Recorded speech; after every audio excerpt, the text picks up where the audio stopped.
Welcome to the Bureau. I'm Eivor of Alamut, and today we're going to be talking about Assassin's Creed Shadows for the last time. So sit back, relax, and let's jump into the Animus.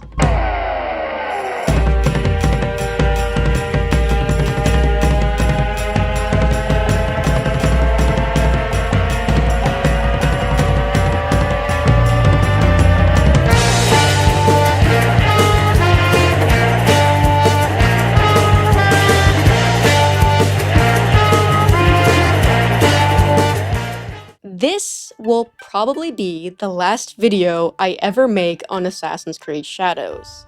It's always smart to add some sort of caveat or something just in case, but in all honesty, I can't imagine any reason I would have to return to this game, especially since I strive to be a more positive voice in the Assassin's Creed space. So to keep returning to a game I clearly don't like just doesn't make much sense. I will never replay Shadows like I do other Assassin's Creed games. The game has officially stopped receiving live service updates, so there's no reason to even just pop in to see new side content or whatever. It's just done. I think a year early than originally intended, but take that with a grain of salt. I will never make a hidden history video, or a lore video, or any other type of video about Shadows, and if I'm lucky, I will never have to open the game again. With that being said, I'm sure some of you may be wondering why I'm even bothering making this video on Shadows. With those live service updates ending, and it being a little over a year since the game's release, I'd like to just give some last thoughts on Shadows just to say my final piece, and then be done with the game, hopefully forever. So please excuse me if I get a little more mean than usual in this video. Also forgive me if I repeat same or similar points in this video that I've brought up in either my deep dive or my Awaji video.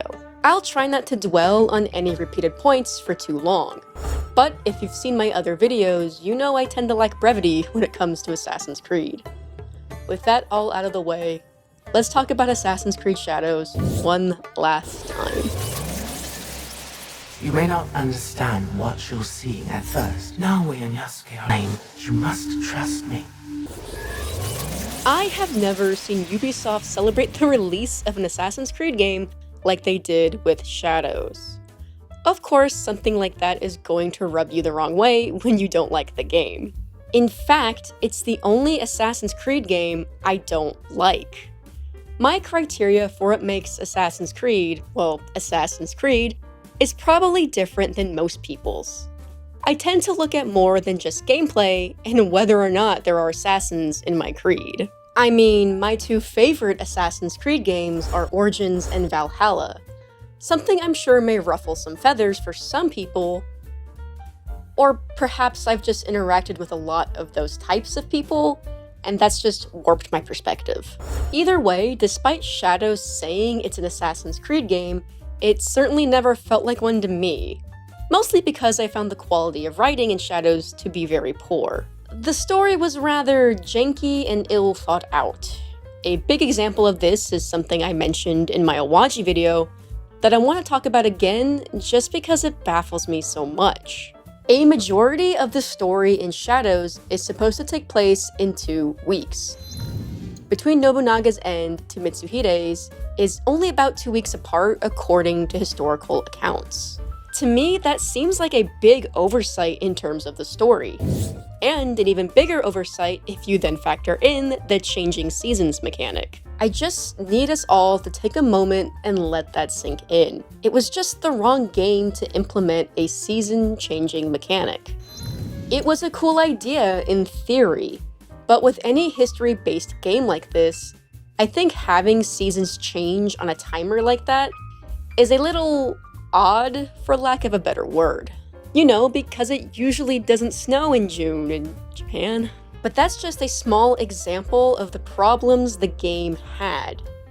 Problems with the storytelling ranged from small... You're not telling me everything! I can see it on your face! What was in Hattori Hanzo's letter? After the first attack on Iga, I knew it was only a matter of time before it fell.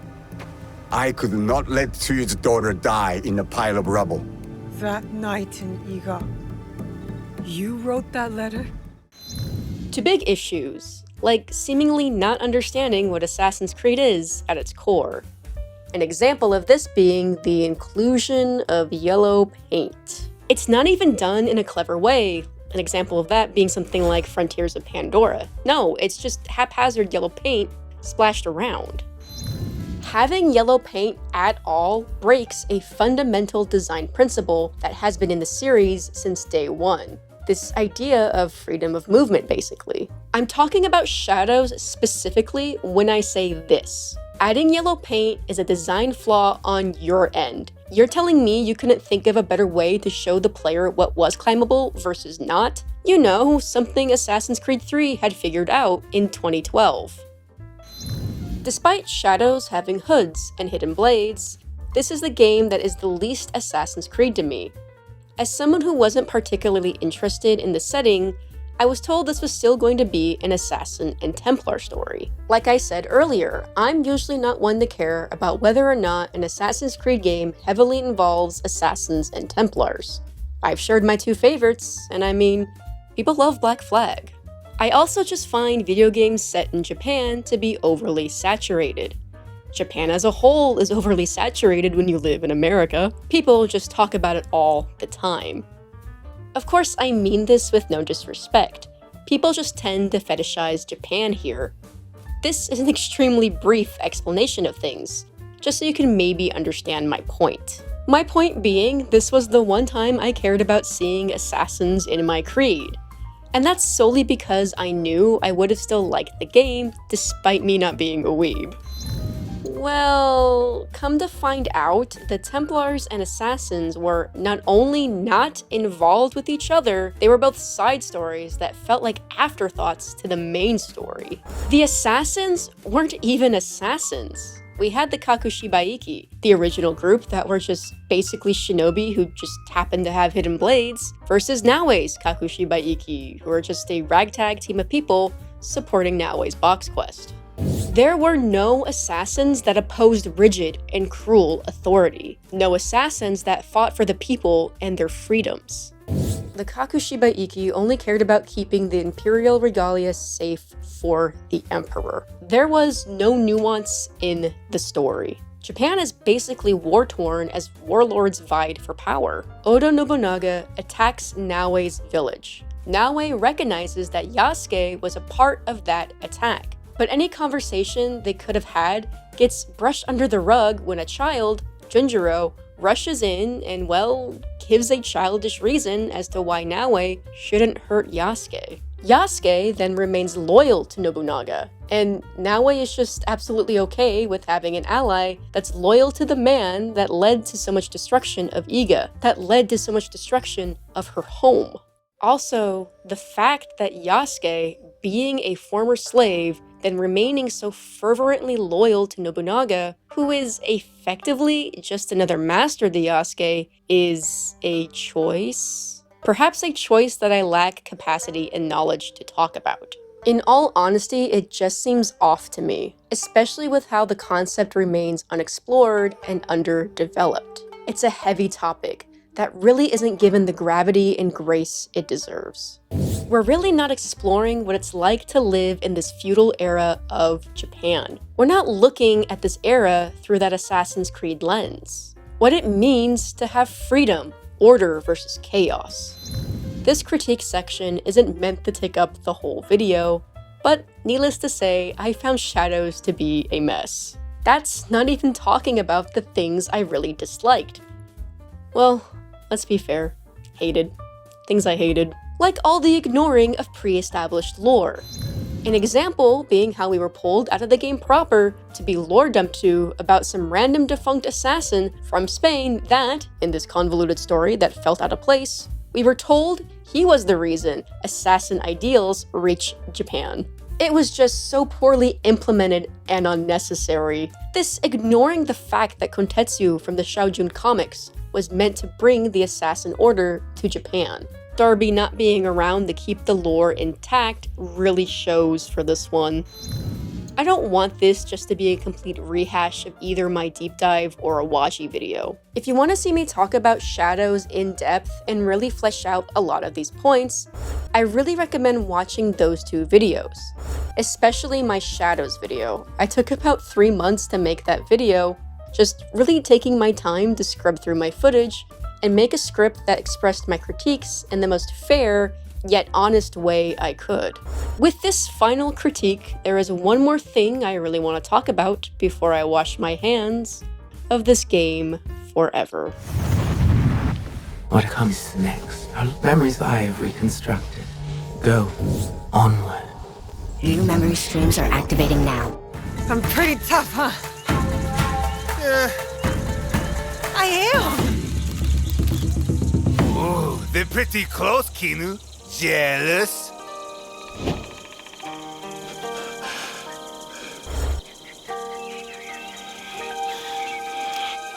No, please! Don't kiss her! What? Ugh. You weren't... What? No. Never.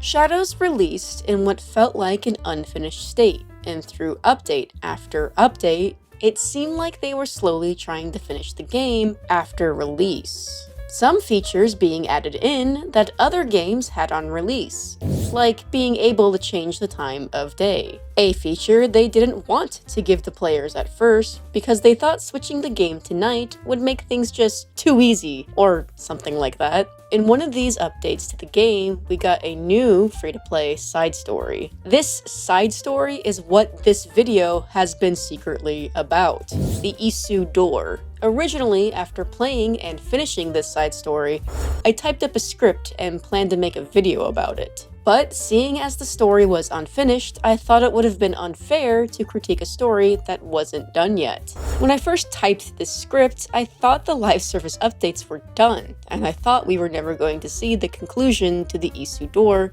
despite being promised we would. Of course, the day I set to record this section of my video, Ubisoft drops an announcement for Shadow's last update. Because of course they would. Wow, no. I'm going to carry on with my video and will edit if needed. Like I said, I really thought those updates were done, so I may have to edit and update this video as I go. For now, let's talk about that Isu Door. The story around the Isu Door isn't terribly interesting in my opinion. Yasuke and Naoe randomly run into two bandits trying to get into this odd door. Bandits Naoe has dealt with before. There's this really awkward flirting at Naoe, which unfortunately will continue through the story. One of my favorite moments comes when one of the bandits remarks that Naoe now has a mark on her face. And then the game zooms into Naoe's face, revealing that they forgot to give Naoe her face scars. Good job, Quebec. It's a small thing, but it made me laugh more than the supposed humor that was supposed to be in this side story. Well, that and this shot of Naoe and Yasuke. Their faces here got a small laugh out of me. This is some of the best facial animation these two have had. There is no crime against stupidity. There should be. I don't want to dwell on the story of the Isu Door. Like I said, I didn't find it at all interesting. Basically, Naoe and Yasuke train these bandits to get clues for the door. The clues for the door lead you to glyphs that will unlock the door. There are 12 glyphs to find, and the bandits will give you just a few at a time. So it's a constant back and forth of running around finding glyphs and returning to do more uninspired bandit training. Not the most riveting gameplay, but neither is finding the glyphs. And I do want to talk briefly about finding the glyphs. To find these glyphs throughout the map, you're given riddles. I tend to like side content riddles or clue-type treasure hunts newer Assassin's Creed games have. Origins with its papyri, Valhalla's treasure hoard maps, Mirage's enigmas, you get it. I think they're fun, and I like the way they test your knowledge of the map. In theory, these riddles should operate in a similar way. Keyword is theory. Now, to be fully honest, because I didn't like Shadows, I didn't force myself to play more than I wanted. So the riddles for me ranged anywhere from being obvious to seemingly making no sense. Of course, I think another layer that makes these glyphs even trickier, or even odd in a sense, is the glyphs aren't next to any roads or paths. Normally, this wouldn't be an issue. Other Assassin's Creed games embrace that freedom of movement. You can traverse on or off-road no problem. I mean, that's part of that original spirit of Assassin's Creed. With maps of compact cities, we're usually not running on the roads, we're on the rooftops. I know with maps like Valhalla's, I love exploring it, and the game happily allows you to go off the roads, and sometimes it will even reward you for doing so. Shadows is not like that. This is something I mentioned in my deep dive of the game, but it's an issue that comes back in full force with this glyph hunt. Shadows is not designed for you to go off the roads. The game actively wants you to stay on the roads. You can tell by the way the world is designed when you try to go off the road, the way the trees are clumped, the way everything of interest is on the road or on a pathway, things like that. You can just feel it built into the game. I mean, the devs themselves basically confirmed that was the case. If I remember correctly, this was a tweet where someone on the Shadows team typed something along the lines of, "There's this thing that was invented called roads," or something along those lines. For the life of me, I can't seem to find this tweet. It seems to be lost to time. I hate just asking you to trust me with no proof, but maybe someone else will have better luck finding it than me. At least I can say I'm not the only one that feels like the map is ill-designed in this way. It's comforting to know that I'm not the only one who feels this way about the map. Not only is there a road problem, but I'd argue there's an everything looks the same problem. Let me try and explain. Think back to the first Assassin's Creed for a moment. Remember how each city was washed in different colors? Those cool blues over Acre, the warm yellows over Damascus. These colors, along with the architecture, help the cities feel distinct from one another. The use of color and lighting to make cities or shires or whatever feel visually different and distinct. One of my favorite uses of this is in Valhalla. Traversing over England, you see not only lighting and colors being used to distinguish different parts of the setting, but even things like plants and animals. Assassin's Creed 3 had something similar, and even Origins, despite people thinking it's just one big desert, is such a gorgeous game with parts of the map looking visually distinct from one another. The Green Mountains look different from Heraklion, which then looks different from the White Desert. I love this environmental language they use. I wish I could go into it more instead of keeping this so brief, but hopefully you get my point. In Shadows, we don't get this. Every province, or every section of the map, looks incredibly similar to the rest. The only outlier I can really think of is Harima. For some reason, it's the only part of the map that looks war-torn.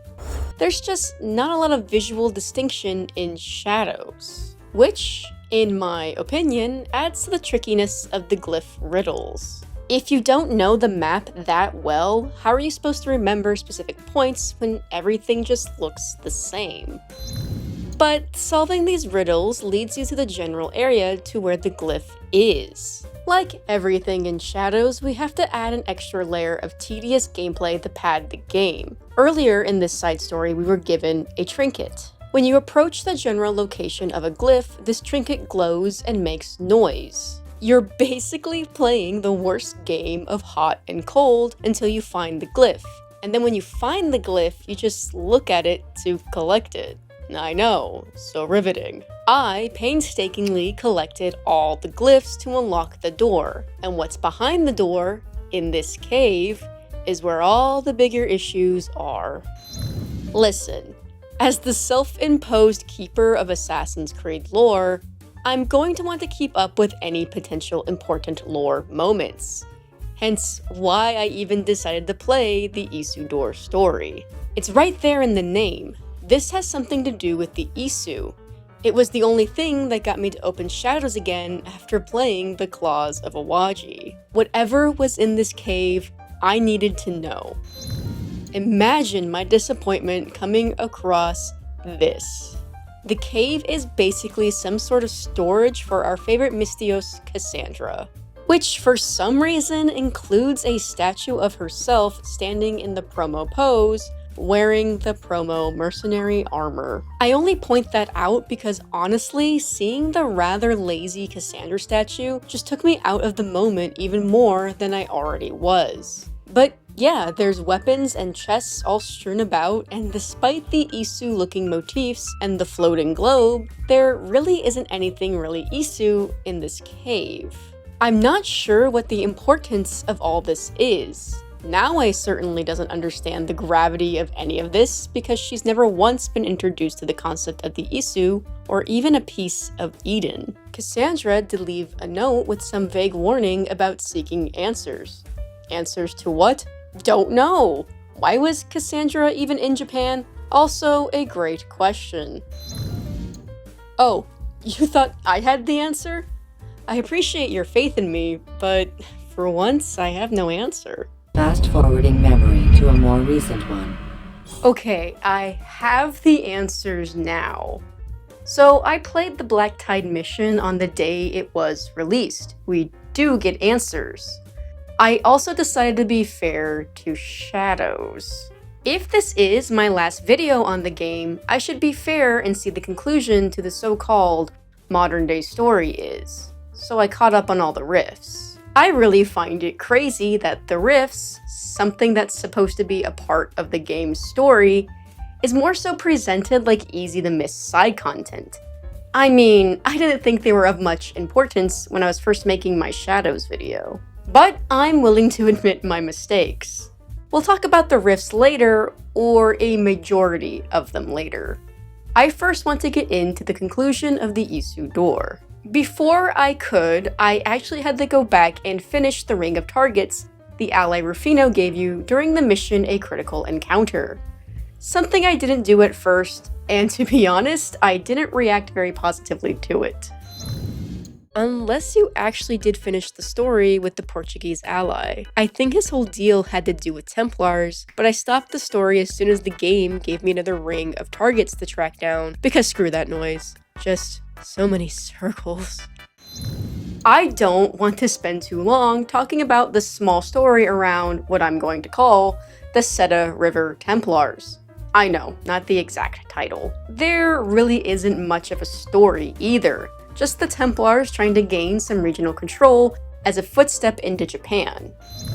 Of course, the rest of the story is still filled with awkward animations and dialogue and just things I've come to expect with Shadows. Which is a critique I honestly hate making because I know video games are hard to make, but still it needs to be said because it's just not on par with past games. I do want to show one cutscene that was meant to be more serious in tone, but because of its execution, I ended up laughing instead.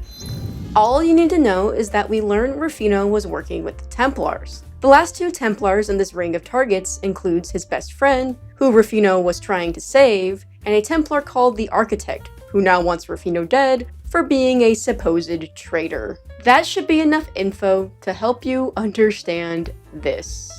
Senhor, só momento! Wait! Esperem!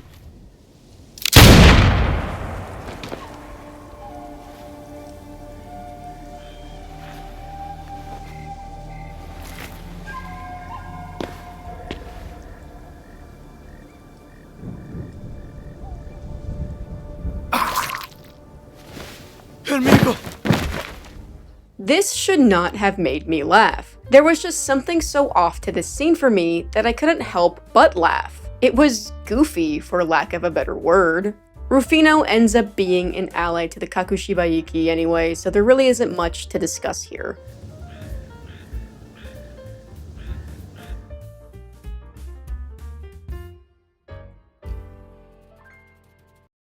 Now that we've talked about both required missions needed to even play the Black Tides mission, we can, actually talk about the Black Tides mission. Though, before we do, I'd like to take a moment to talk about one of the rifts. Trust me, it's relevant.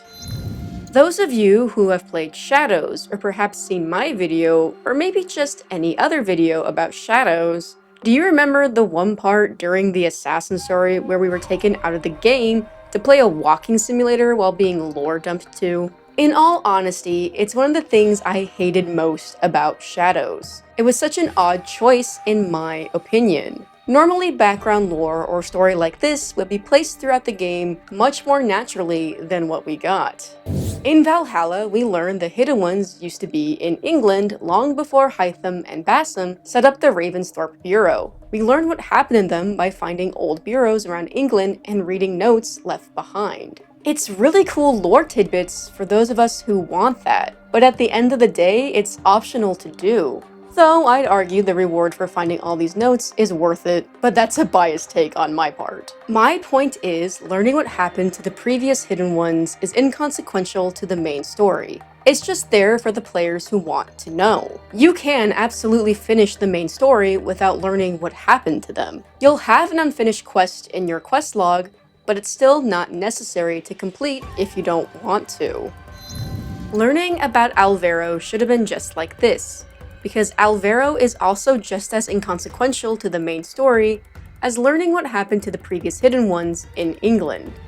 Or nearly. There is more of a slight importance learning how the assassin ideals reached Japan because of just where Japan is geographically speaking. I won't get into how convoluted I find Alvaro's story, I broke that down in my main video. Sorry for the small tangent. The point of me mentioning any of that is just to show how past games have offered background information more naturally than Shadows did with Alvaro. This Alvaro sequence was just a poor way to convey information in my opinion. So how would you feel if I told you that Shadows did this type of lore dumping again, just somehow kind of worse? Like I mentioned, I wanted to be fair to Shadows, and after misunderstanding how the rifts work in my original video, I decided to go do them for this video. Hey, Quebec? Why are the Templars' motivations and goals hidden away in a rift that looks like optional side content? Like, this is a genuine question. I completely missed this when I played the main story, and this rift does have some of the context I was looking for. Why did you decide to deliver important plot information to players in this way? I get it. Despite what the marketing for Shadows said, the actual game wasn't about the Templars, but you still had a whole side story about them. Whatever, I guess. Basically, Nuno Karo at first thought the sacred relics of Japan might have been pieces of Eden, but soon learned they weren't.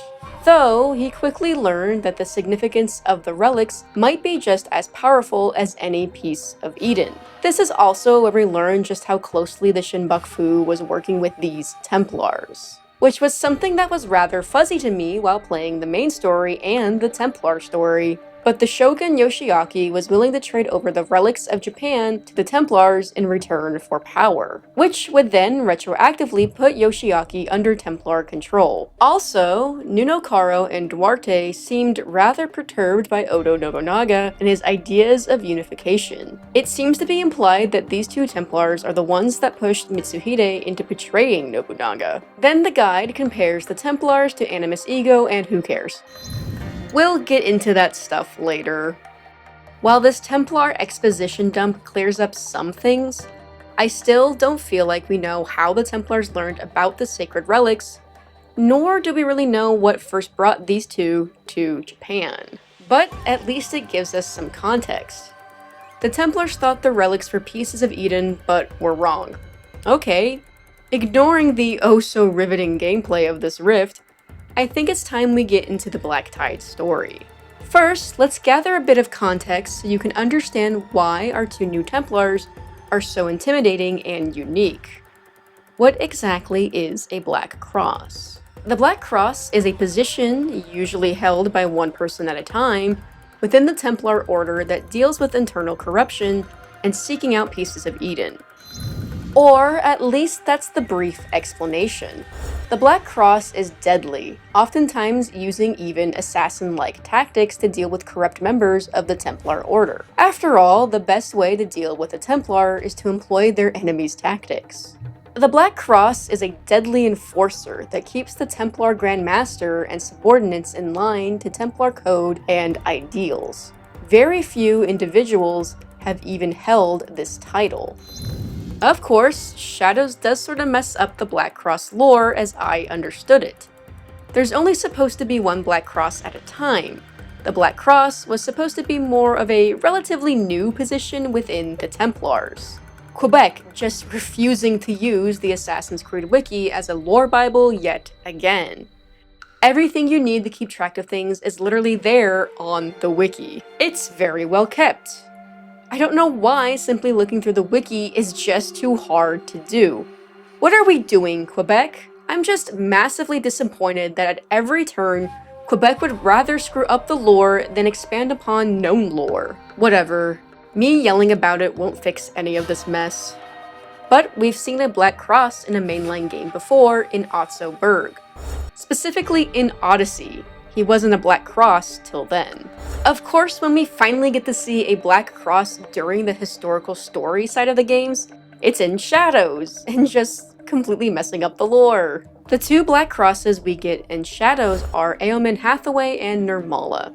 After Nunokaro and Duarte's failure to set up a strong foothold in Japan, the Black Crosses were sent. The Seta River Templars from the critical encounter were tasked to secure the area before Hathaway and Nirmala's arrival, to which they also failed. We're first introduced to Hathaway. Now, there is a modern-day Templar named Simon Hathaway, who was first introduced in the book Assassin's Creed Heresy. It's one of the few Assassin's Creed books I haven't gotten around to reading yet. Because of that, when I saw a Reddit post talking as if we already knew Eomen and how he's an ancestor of Simon, I just kinda had to nod along at first. I honestly didn't know what Heresy was about in that moment, but that gave me more information to look into for this video. I have to be honest, now I'm so terribly confused by that Reddit post. I've looked up and down Simon's wiki entry, no connection to Eomen. In case you were curious, this is the entire wiki entry for Eomen himself. Eomen, from here on out I'll refer to as Hathaway, is a character new to the series through Shadows. It would work, but there seems to be no official connection. I also just heavily disagree with this Reddit post. Not that this video is about this Reddit post, but no, the connections to pre-established lore is not all right there. But let's be fair. These journal entries mentioned are once again presented poorly.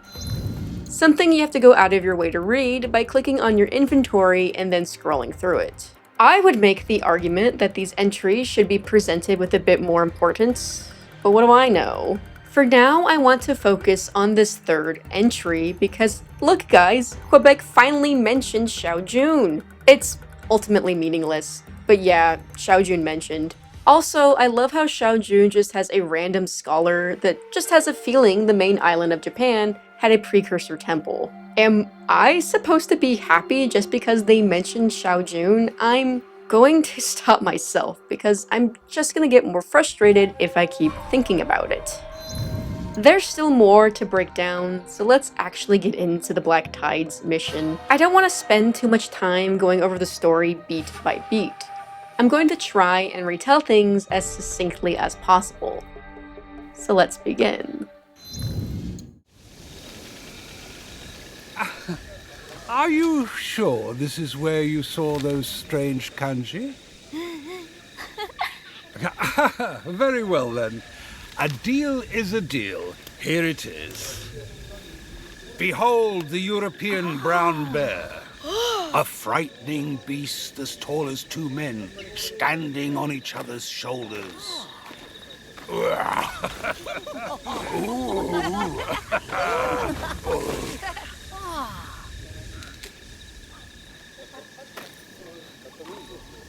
And this is a mighty African leopard.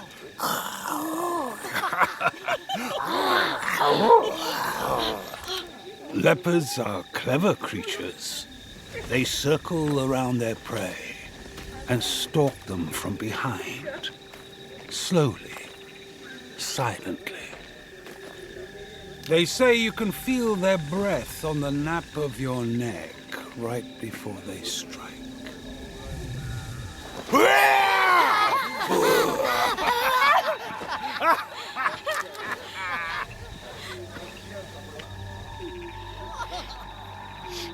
This sword belonged to my grandfather, and to his great-grandfather before him. It is said to have acquired a singular thirst for blood during the Holy Crusades. If it's all the same to you, I prefer civilized conversation. You are Templar. Oh, I am much more than that, I assure you. All right, talk. Allow me to introduce myself. I am Sir Eamon Hathaway. This is Hathaway, the Templar who acts most like a Templar in Shadows. Hathaway seems interested in the glyphs associated with the Isu Door, and on top of that, he already knows about Nawe and Yasuke. I must admit I was surprised to hear about assassins in Japan. There was no mention of your brotherhood at the Synod. You have no idea what I'm talking about, do you? Pity. Trading barbs with mortal enemies is one of life's great pleasures. What do you want, Templar? To business, then. For your transgressions against the Order, I'm here to kill you both. Nuno Caro and Duarte de Melo deserve to die 20 times over. I assure you, I do not personally mourn their loss. Few things try my patience more than cleaning up after lesser men, let alone lesser Templars. Well, people who speak in riddles try my patience, so start making sense. However, a greater purpose calls me from these shores, one that might even sway me from killing you. Hathaway swears that once he finds what he's looking for, he'll leave Japan and never return. More accurately, he says we, and Nawe catches him on that, but this isn't all that important. Or I guess important to me. I'm going to play one more cutscene from this section of the game, because there's something I really want to break down and talk about. Any other Templars we should worry about? After what you and your assassin friend have done, you will both have to worry about Templars for the rest of your lives. Second mistake. My dear girl, if the signing of your death warrant is no concern to you... Not that part. The part where you assumed I was an assassin. Is something amusing? You were right. Trading barbs with mortal enemies is pretty fun. Hey, did you catch that? That admission from Nawe. Nawe just made it very clear that she's not an assassin. Despite what I would argue the base wanted you to believe, despite Kitsuyu talking about making Nawe an assassin, Nawe herself admits she's not an assassin. I feel that self-imposed vindication coming back. The fact that I never considered Nawe to be an assassin, just a shinobi with a hidden blade, ended up being right. And that's coming from me, someone who doesn't mind when an Assassin's Creed game isn't about assassins in my creed. I think that just speaks to how poorly Shadows has executed all of this. It was never fully committed to assassins or lack thereof. The game always just treaded this weird line of trying to do both, trying to have its cake and eat it too. Through Nawe, Quebec admits that no, Nawe is not an assassin, that the Kakushibaiki is its own thing separate from the assassins. Well, why try to tie in the assassins in the base game then? I don't know. Perhaps they thought it's what people wanted, just assassins in some capacity, even if it was poorly executed. I don't want to dwell on this for too long. I don't want to get into what they should have or could have done for Shadows because, well, It's just too late to try to fix any of this. Just so we understand, the Kakushibaiki is not tied to the assassins in any way. Naoe fully admitted to not being an assassin. The assassin ideals reaching Japan are ultimately meaningless, because none of those ideals, the creed, is continued through Naoe. She just took her father's hidden blade and created her own little ragtag group, which, again, are separate from the assassins. I just really want to emphasize that point. We good? Good. Okay, after this, Naoe and Yasuke visit Yang, the Chinese captain of the ship Hathaway took to get to Japan. One drinking game and a beatdown later, Captain Yang tells Naoe and Yasuke Hathaway is looking for the observatory. Yes, the same observatory from Black Flag, because that's all this final update was. But we'll get more into that later. When Yang says that Hathaway kept a chest full of information and documents, he is quickly silenced with an arrow. I will give props to the Shadows team for the small detail that you can actually see Nirmala in the background before she silences Yang. I guess I was just expecting something more like Genojo magically appearing out of nowhere. So seeing Nirmala before her attack is good to see. And oh yeah, that's Nirmala, the other black cross. After Yang falls, Yasuke points out Nirmala. Naoe throws a kunai at Nirmala, injuring her. Naoe then proceeds to look for Nirmala, following the trail of blood. This belongs to you. Hello? Anyway. Naoe finds Nirmala. Nirmala threatens a random citizen, who she does end up stabbing. Probably just trying to buy herself time to escape Naoe. After getting the random citizen the attention he needs, Naoe heads to Yang's ship, having learned earlier that the ship had been shipwrecked. Naoe makes it to the wreck. Yasuke soon joins her before Naoe then sets out to loot the shipwreck, looking for Hathaway's documents. As Naoe does that, Yasuke stays on the shore where he is confronted by Nirmala. This is where we learn her name and that she's from Java, which is a really cool little detail. The game then forces you into playing as Yasuke. Yasuke is very much not my playstyle. He's heavy and slow, and my playstyle is more fast and flighty. Plus, forcing you to play as Yasuke, then fight a character that does move like Naoe is certainly a choice. But after this fight, it looks like Yasuke is about to get the upper hand, then Hathaway shows up. Nirmala breaks free from Yasuke's grasp, and now Yasuke must fight both Nirmala and Hathaway. A sequence of gameplay you're scripted to lose.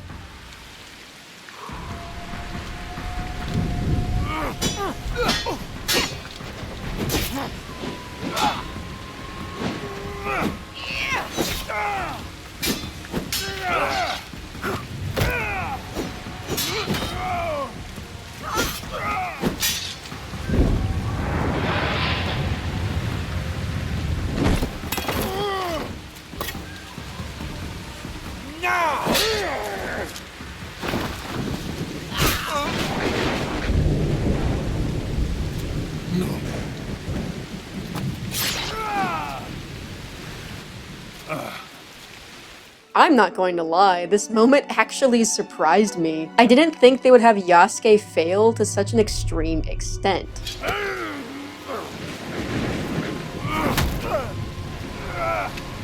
Have it your way then.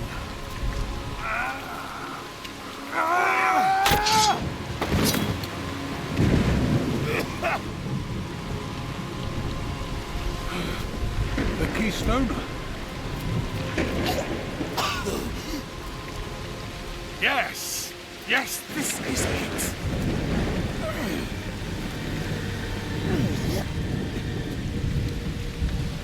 Leave him. He'll be dead in moments. And the girl won't pursue us if she's trying to save his life.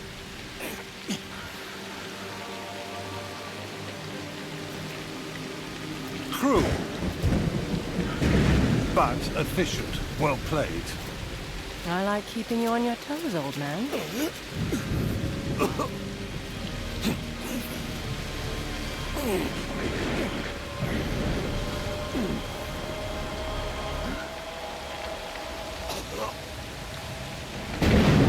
Yasuke! Yasuke! Hey, it's okay. I'm here.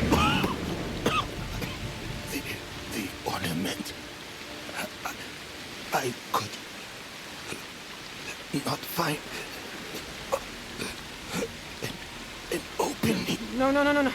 Stay with me. Come on. Stay with me. Come on, Yasuke, stay with me. Don't do this. You have to stay with me, please. Somebody help! Come on, big man, stay with me. We'll fix you up in no time. No, Yasuke! Yasuke! What happens next feels like a ripoff of that one scene in Valhalla where Javi is showing Eivor all the cool stuff she's done as he tries to glaze her into staying in Valhalla. You know, a cool visualization to represent fighting against your nature, fighting against yourself that totally works with Valhalla's story. Shadows literally took that sequence, took out all the ambience and vibes, and just made it a pitch black space with some muted lighting to have Yasuke have this near-death experience. Yasuke even fights himself like Eivor does. I know this representation of Yasuke is meant to symbolize death, but visually speaking, Shadow Yasuke... wait, I'm sorry. Shadow Yasuke? You mean like Assassin's Creed Shadows Yasuke? Oh god, that was bad. Anyway, Yasuke overcomes death and wakes up, being greeted by all the NPCs from the 2 quests you needed to finish before you could play Black Tides. Those were some pretty grievous wounds that Yasuke suffered. It's not only crazy how he survived them, but also that he's up and walking after taking a slash to the back of the knee. Also, I really thought Hathaway broke Yasuke's arm. Before we continue, I want to pause and say, I sent my cousin who works as a nurse a clip of Yasuke getting stabbed, because to me, that seemed like such a severe wound to not only survive in general, but also survive all the way from Key to the hideout. According to her, it doesn't look good for Yasuke, and I trust her. She's extremely knowledgeable in nursing and even wounds. Plus, this was an injury during a cutscene. It should have been taken more seriously. When other protagonists get injured during a cutscene, it actually affects them. You know, it's supposed to mean something. Let's just get back to it, I guess. Let me get this straight.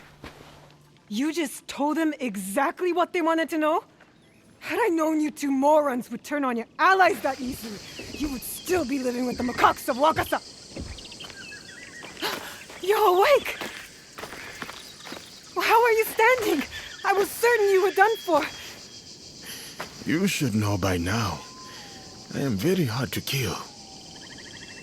What did our stall shovelers do this time? They nearly got Yasuke killed. That's what. Me? How? They told those Black Cross about the ornament of the glyphs, and who they gave it to. It was Kimu's fault. What? He liked the carving so much, he offered them some riddle scrolls. I had never seen an elephant before. The ornament of the glyphs. They took it from me. Perhaps the mysterious door is what they were after all along. That would make sense. Okay, some plot waved away with the dumb bandits being, well, dumb, which is whatever, but then Rufino explains how the Templars are always looking for lost places and temples, believing these places held powerful relics. I don't know why Shadows is allergic to using words like pieces of Eden, precursors, those who came before. Maybe they worried it would take too long for Rufino to explain all this to everyone. I don't know, because the game is still full of long, boring cutscenes anyway. Continuing, Yasuke compares what Rufino says to stories of the Holy Grail. What's a grail? It's a kind of bird. Shut up! Naue thinks that perhaps the Black Crosses are looking for the objects behind the door, so she wants to go back and take another look. Whatever those 2 want, it's behind that door. Then I'll head there to investigate. Now where? Wait. Defeating just one of them was nearly too much for me. The 2 of them together. We can't allow them to get what they're after. Irmão, posso confiar em ti para proteger como a tua vida.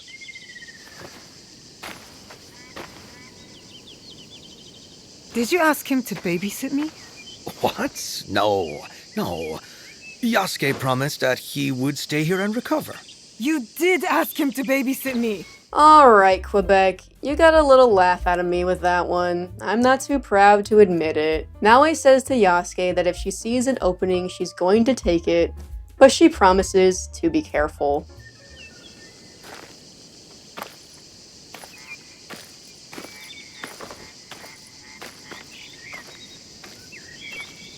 Stop looking at me like it's the last time. It's annoying.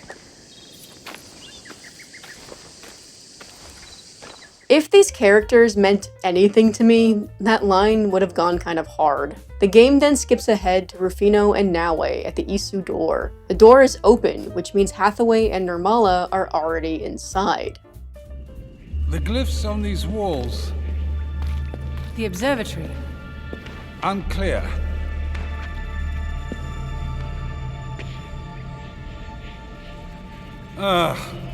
Cassandra, of course.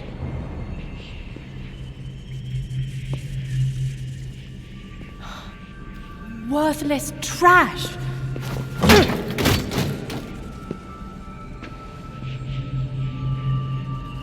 I've seen this before. This is one of her clever tricks. What trick? I told you about Marrakesh, didn't I? Remind me. There was a vault, not unlike this one. She found it first, of course, and filled it with items from every corner of the world. She even left the battle axe imbued with their powers. Of all people, why would she leave pieces of Eden behind? Because they're hollowed out husks, all but stripped of their original powers.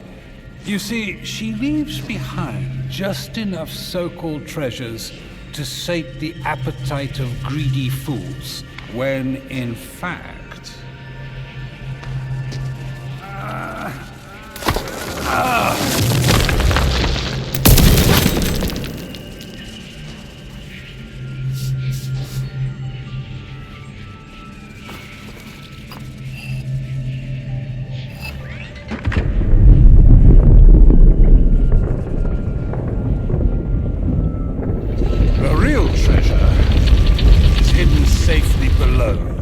After all the nothing Shadows contributed to the series, I won't lie, this is the best piece of lore the game has introduced. This idea that Cassandra is finding different Isu locations and then fills them with enough treasure to deter treasure hunters and other greedy people, just giving them enough treasure to make them think that's all that's there. It's good lore, it's solid, and it makes sense. We've seen Cassandra dealing with Isu locations and pieces of Eden before. The Isle of Skye in Valhalla comes to mind, and according to Hathaway's journal, he's even investigated the Isle of Skye. I'm not really sure how Hathaway knows who Cassandra is, and seemingly knows that each of these places he's visited Cassandra has first. For this one time, I'm willing to overlook the specifics and just take the lore dump at face value. I like it enough to do so. Naoi and Rufino follow after the Black Crosses. In this deeper part of the cave, Shadows finally uses the color yellow in a more immersive manner by using Isu lights to guide where you need to go. If you need to guide the player, this is a better way to do it. At least it's immersive. Nirmala tries to stop the two from advancing further into the cave, but Naoi is able to catch up. Then Naoi and Nirmala fight, and what I would say is a much more even fight than Nirmala and Yasuke. Eamon, have you found the observatory? It's not here. It has to be. The signs. It no longer matters. It seems our purpose here is to clean up a mess after all.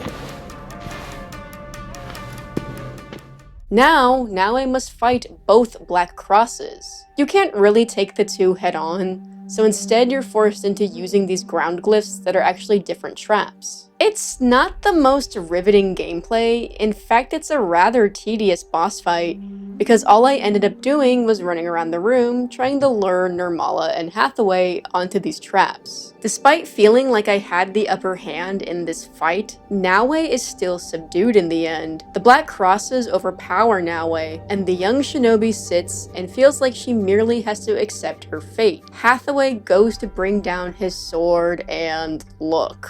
Let me stop this moment real quick here. I'm going to be bluntly honest, and some of you may think I was being delusional, but I sincerely thought Cassandra was going to save Naue in this moment.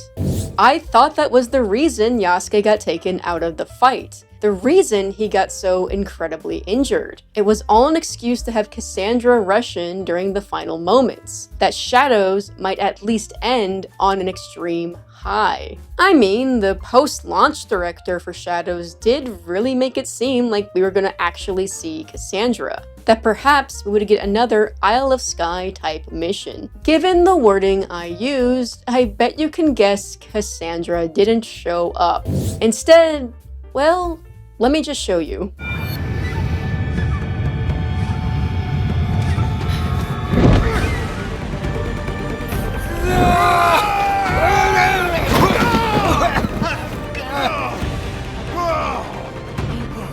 He survived?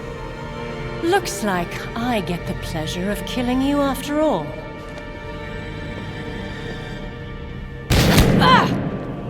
Not so fast, Templar!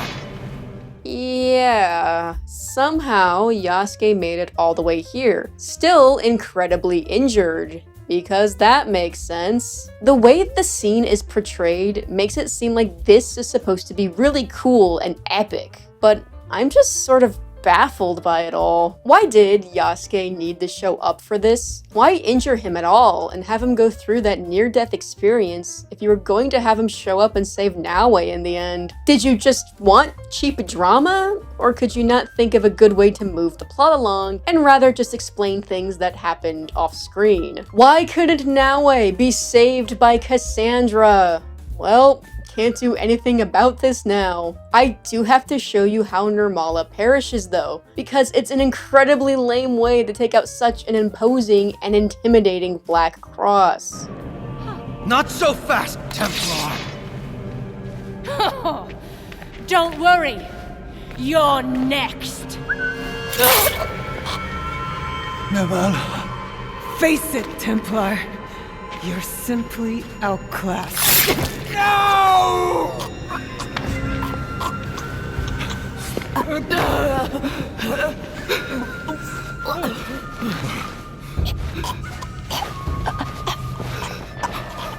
I'm here, child.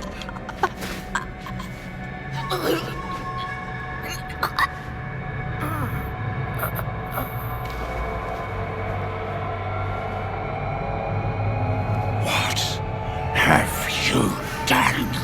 Just, what the hell even was that? That was it? That was what took down such a powerful black cross? Just whistle at her, distract her a little bit. The game then goes back to gameplay for all of 1 second for you to just sort of hit Hathaway like once, then another cutscene starts up. I feel like I shouldn't feel bad for Hathaway here, but I do. Perishing at the blade of a would-be assassin who knows nothing of their creed. Sick burn. Then Hathaway alludes to maybe Yasuke having Isu blood, which...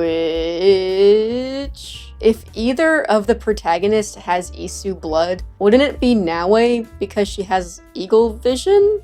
Being hard to kill was never really a genetic factor for having Isu blood. Pretty sure being a sturdy human was only a factor for Cassandra because of her high concentration of Isu blood, but I suppose I could be wrong. It's just, usually cutscene injuries are taken more seriously than this. Anyway, when Yasuke takes the Isu trinket back from Hathaway, we see a blood vial fly out of Hathaway's, just out of Hathaway, I guess. Like, it just sort of pops in out of nowhere. Before we finish this, I suppose it makes sense to pause here and talk about the observatory briefly. Hathaway seems very determined to find the observatory, and I guess rather the observatory being something the Templars entrust tourists finding some decades before the plot of Black Flag, now the Templars have been looking for the observatory for much longer. Only during Shadows, the Templars have no idea where the observatory is, unlike Black Flag where they knew the general area and just needed a sage to guide them to the exact spot. This is me just nitpicking in all honesty. I'm not really sure why this part of Shadows also had to be tied to Black Flag. It just seems like a weird detail. The Templars could have just been looking for vague Isu thing, but again, I can admit this is me nitpicking just because I am annoyed that this part of the story also has to be Black Flag related. Now I picks up the blood vial, and I need to play you a part of this next cutscene because I have to assume my game had a bug because Hathaway picks up his sword and then proceeds to lean on it even though the sword isn't there. I'd be curious to know if this was a widespread animation error or just a bug on my end. I missed the sword sound effect at first, so I thought Hathaway was just sitting funny for a good minute. What's this? Something she left behind. The woman from the statue. Cassandra. Spoke to you, did she? She does that. It is a constellation prize. If this place isn't the observatory, then what is it? What have you found back there? One of the pillars that holds up the world. And you did not retrieve it? Retrieve it? Perhaps it was meant to be touched by your hands rather than mine. Good. One less bit of power for the Templars to claim as their own. We do not seek power for ourselves, but rather for humanity's sake to ensure mankind's dominion over a world that was never ours to begin with. This is why Templars are after the Imperial Regalia. Because they thought they held ancient powers that would gain them control over Japan. Nuno Caro was a fool. Had these objects been true pieces of Eden, a Black Cross would have been tasked with their retrieval. I let the cutscene play out because there is good clarification with the Templars and the Imperial Regalia. Hathaway actually says pieces of Eden. We'll get to what this cave is in just a minute. I pity you, Fujibayashi Naue. You've stumbled into a war that's been waged since before recorded time. Fought across a world that's even bigger than you could imagine. And this buried place is just a glimpse of the horrible, beautiful secrets that lie just beneath the skin of the world. If you could only know what I know, you will see.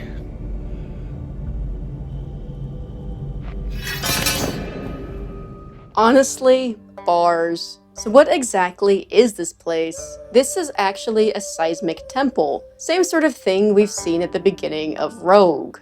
The true purpose of these temples have been lost to time. They may have been erected to stabilize the planet's crust, or as some sort of monumental defense system. All we do know is that if you touch the core component, it will cause an earthquake. You know, it's there in the name. Seismic temple. So really no prize to have, more so hidden away to keep people safe. Because the characters of Naue and Yasuke can't be flawed in any way, they leave the core component as is and leave the cave. Before the Isu door closes, Yasuke breaks the Isu trinket and throws it behind the door so no one can open this cave again. Naue then remembers she still has the blood vial, though it does look empty to me. Just a consolation prize left by Cassandra. Maybe I should have left it in there. You have an idea? What better way to keep it out of the Templars' hands than to pass it on to their mortal enemies? You think we should contact the Brotherhood of Assassins?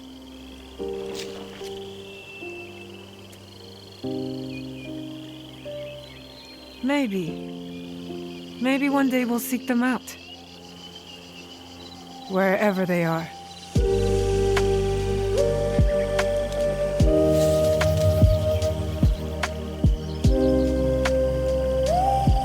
That's it. That's the definitive ending for Assassin's Creed Shadows. The whole game officially ends on an actually enticing cliffhanger, which is certainly a choice. I really do think the original plan for this Black Cross mission was going to set up the second DLC for Shadows. But then Shadows underperformed, or at least underperformed for an Assassin's Creed game, and the second DLC was just cancelled.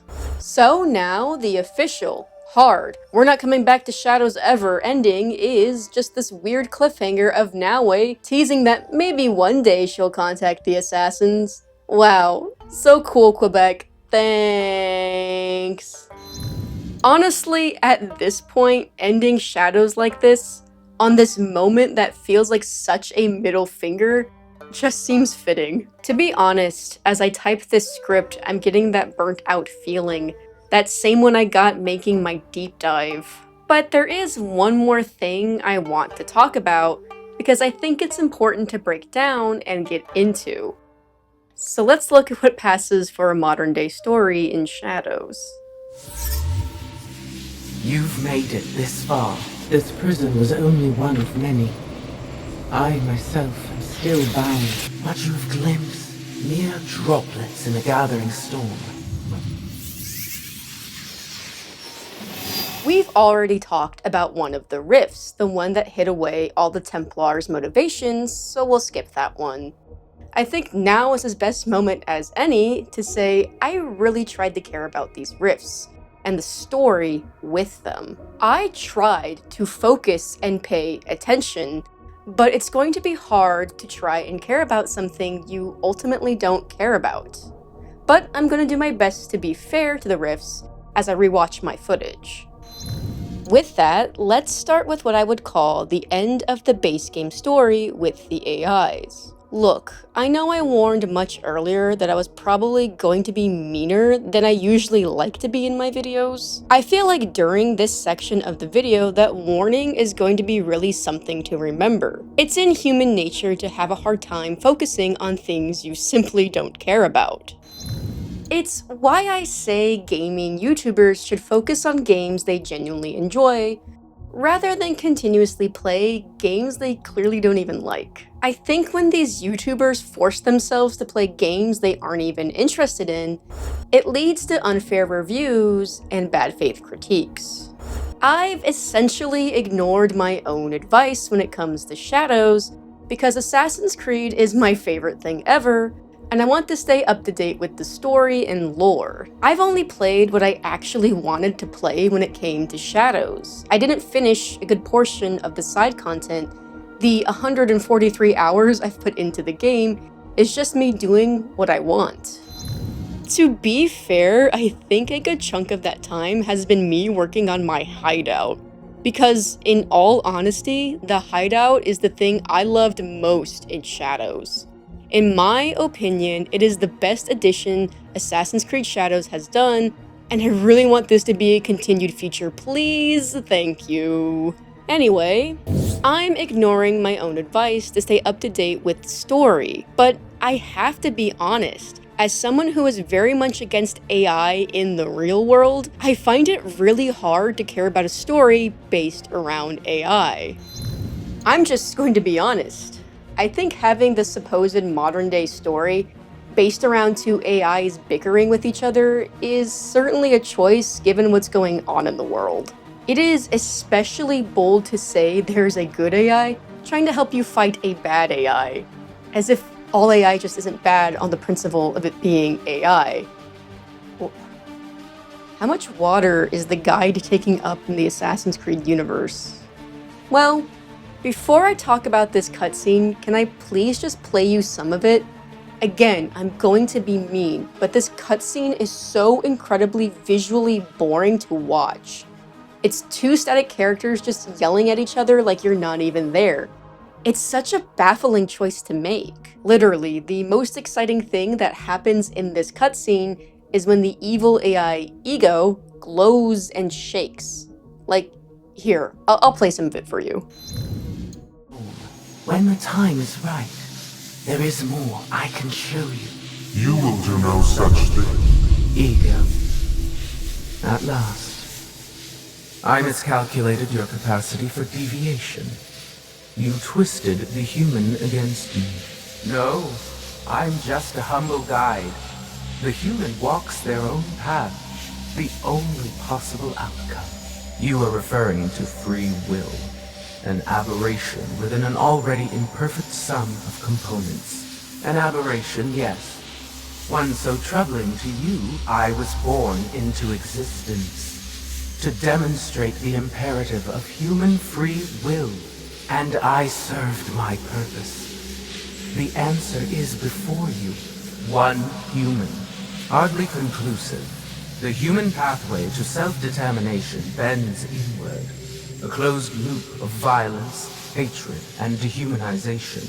If the very singularity that defines humanity also portends its extinction, then the first rule decrees they will be protected from themselves. I've seen them unite, build communities, nurture one another, sacrifice, rebuild. I think that's a fair amount so you can understand what I mean, but also enough to perhaps understand the conversation. Again, I could be misunderstanding the cutscene because of my lack of interest, but it seems like Ego wants to control humanity as a way of keeping humanity safe. Ego references the first rule, which I wonder if it's a reference to the first law of robotics that Isaac Asimov created for his science fiction. The first law says that a robot may not injure a human being or, through inaction, allow a human being to come to harm. That preservation of humanity. Does Ego want to keep humans safe by controlling them through animus ego? I think that's more of an obvious yes. Then we have the guide, the AI that seems to be born out of humanity's free will. The guide training you to fight against Ego by showing you Naue and Yasuke's memories, which is a choice. Naue and Yasuke would not be my first choice to spark the flame of rebellion that fights oppression. No doubt you're eager to put your tongue to his boot. So many other choices would have been better. What's a good time period that shows the fight for freedom? A time period that shows people of different races, creeds, religions, fighting together against oppression. A protagonist that fights for himself, who learns that freedom isn't free, and he works to better himself. He learns that the world is so much bigger than himself.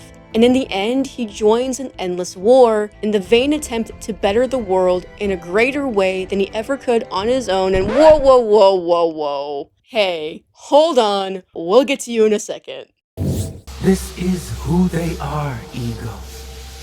They will reject your programming, your smoke and mirrors. They will reject you, and you will risk everything. The human cannot be allowed to continue. You're afraid, aren't you? You were right to have your doubts. Enough. I order you to bring them to me. And I've been trying to tell you. It's out of our hands now. What happens to the human next is not for us to decide. It never was. To me, this story isn't all that interesting. And again, I think that mostly just stems from it being two AIs yelling at each other. I would rather have the initiate story than this. Hey, do you think Shadows is bad on purpose? I know that sounds, well, bad, but like the entirety of Shadows' history story, the story of Naue and Yasuke, is that just AI generated? Is that why there are moments in writing that just make no sense? Is that why Naue is Nagato's daughter, even though we know Nagato had a son? Is that why after the Hinoji incident, we still have seasons passing? Like, the weather system was pre-programmed in for animus ego, so the guide couldn't get rid of it, but still generated the story together as a way of trying to push humanity to fight against ego. Is that why so much of the game feels like the plot just has the plot, for lack of better words? Is that why the assassin ideals are around but there are no assassins? Is that why Alvaro's story was so convoluted? No. I think that's giving all this too much credit. I doubt this was some 5D chess move. Well, we still have some more rifts to look at. Though for these next ones, I'm going to be less charitable with, because I really want to get to the one that came out with the Black Cross story. From what I can gather, the guide wants to save another AI called the Eagle. The Eagle AI, I believe, is meant to represent the spirit of the assassins, or something similar perhaps. But after saving the Eagle, the guide is officially captured by Ego, so now the Eagle wants to save the guide. Again, it's just hard for me to care about a story that's centered around AI, so I'm sorry if this was your favorite part of Shadows and I'm just dumping all over it, but hopefully you can understand where I'm coming from with my take. To me, these rifts were just as uninteresting as I'm describing them. The story of doing this back and forth saving of AIs is also just an odd move to me. Let's just get to that last rift. I finished up these rifts before getting to the Black Cross mission, so perhaps after I explain this rift, you'll understand some of my exasperations with said Black Cross mission. This last rift starts off like the other ones, nothing too crazy. The Eagle wants to save the guide, he seems hurried, whatever. I wasn't thinking much of this rift until I got here. I finally figured out the object the guide left for us. It's called a blood vial.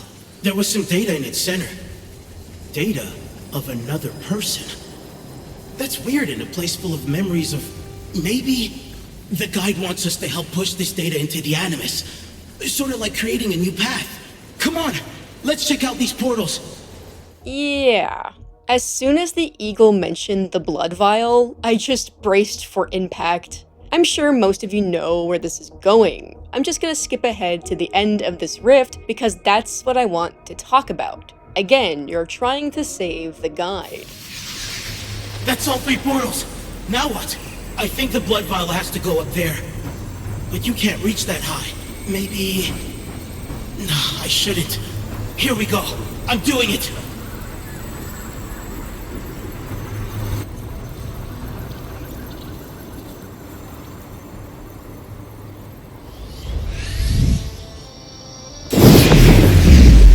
Travelers, if you are witness to this message, I have had no choice.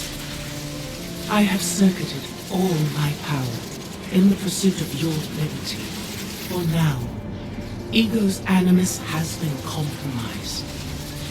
I could not free myself from her shackles, but my act has loosened your chains.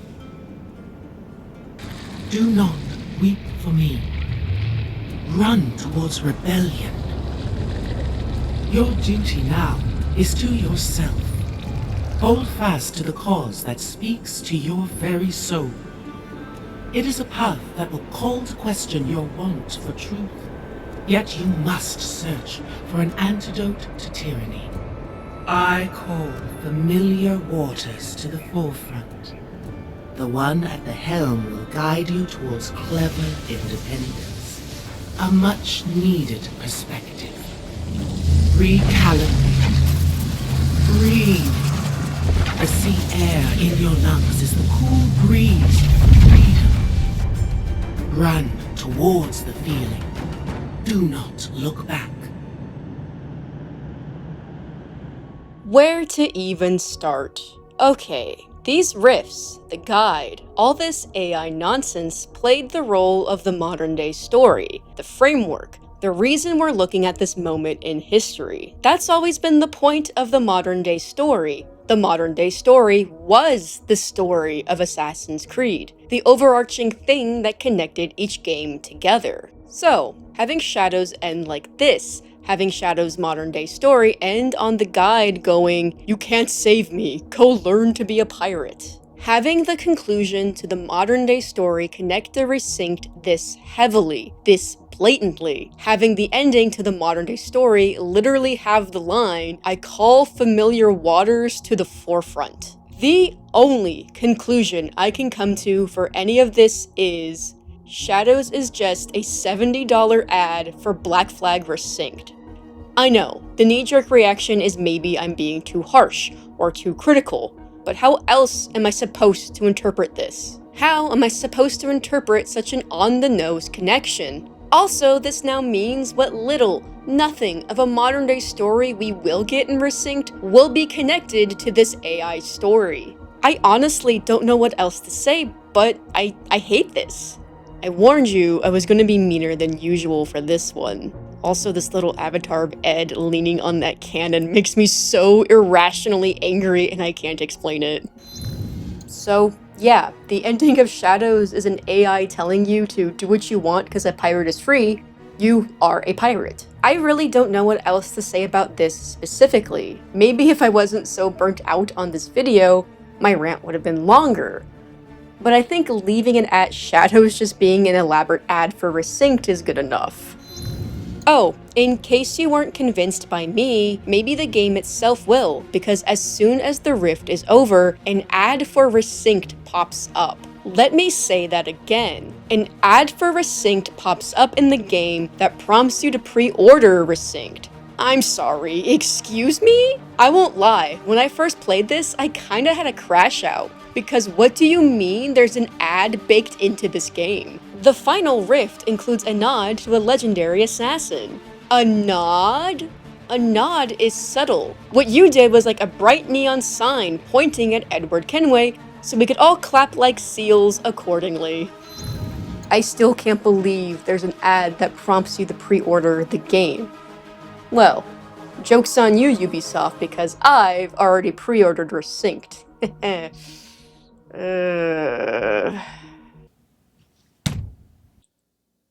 Anyway, I'm sure my disdain for Resynced is going to be unpopular. And it's not for lack of love for Black Flag. I mean, I do have a Black Flag tattoo. I love the game. I just didn't think it needed to be remade. But I feel like the choice of Black Flag was Ubisoft's higher-ups seeing easy money based on the way the internet has been talking about the OG Black Flag in recent years. Selling nostalgia to people is hardly a new concept, but people are proving to Ubisoft that it works on them. I'm admittedly a part of the problem, but I'm just too lost in the Assassin's Creed sauce. I'm just beyond help at this point. Buying Resynced won't bring back your childhood or simpler times or whatever. It's just going to tell Ubisoft that they can repackage games in flashy new graphics, and it'll make them a bunch of money. I only ever wanted the original Assassin's Creed to be remade, to have Altair feel like an assassin in the full sense of it. But whatever. I suppose I should be wrapping things up at this point. I feel like this hasn't been my best video. And that's probably just because I've been feeling so burnt out and there's other projects I'd rather be working on than complaining about Shadows yet again. I super appreciate it if you got this far, and I'll see you on familiar waters.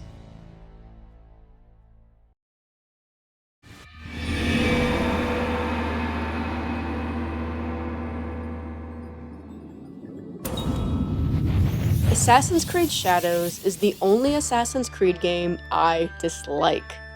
I don't want to dwell on this negativity though. I don't want me not liking a game to be the only identifier of me or my channel or whatever. I want to be known as that positive voice in the Assassin's Creed community. I don't want to dwell on the mistakes of Shadows, to think of all the should've, would've, could'ves of it all. I don't want to keep interacting with something I don't enjoy, which is something I think a lot of video game YouTubers should take to heart.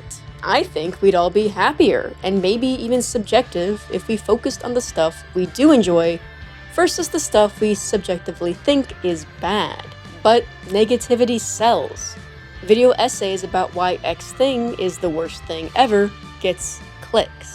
I can even see that on my channel. At the time of recording this, my Shadows video is my most viewed video. I get it. Those videos can be fun, and I'm not above critiquing Assassin's Creed either. Just because the Assassin's Creed series is my favorite thing ever doesn't mean it's above critique. I just try to be more fair, level-headed, and subjective about these things. Of course, I may have been a little harsher than normal in this video. Some of the grievances I have with Shadows are a bit on the harsher side, so I wanted to share them in some capacity, in some vain hope the right person sees it. Assassin's Creed Shadows does not feel like an Assassin's Creed game to me. I will never consider Naue to be an assassin. The only ramifications I can see Shadows having is its modern day story. I really hope that in future games like Hexa, we see a return to Basim's story. We see a return to that classic Assassin's Creed storytelling, and that this lack of modern day story won't linger and haunt the series moving forward. For now, we'll just have to wait and see. Unless something crazy to the lore happens or whatever, I can't see myself returning to talk about Shadows. I feel safe saying that this is my last video on the game. I'm ready to move on and focus on what's to come.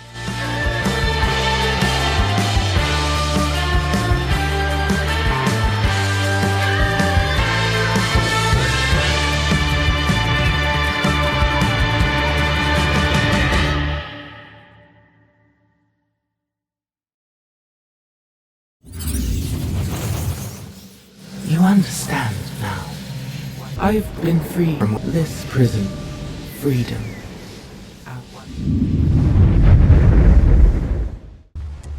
Pretty clever, huh?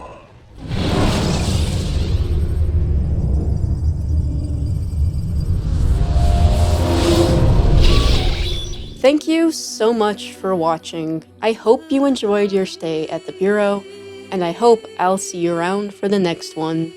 Until then, safety and peace.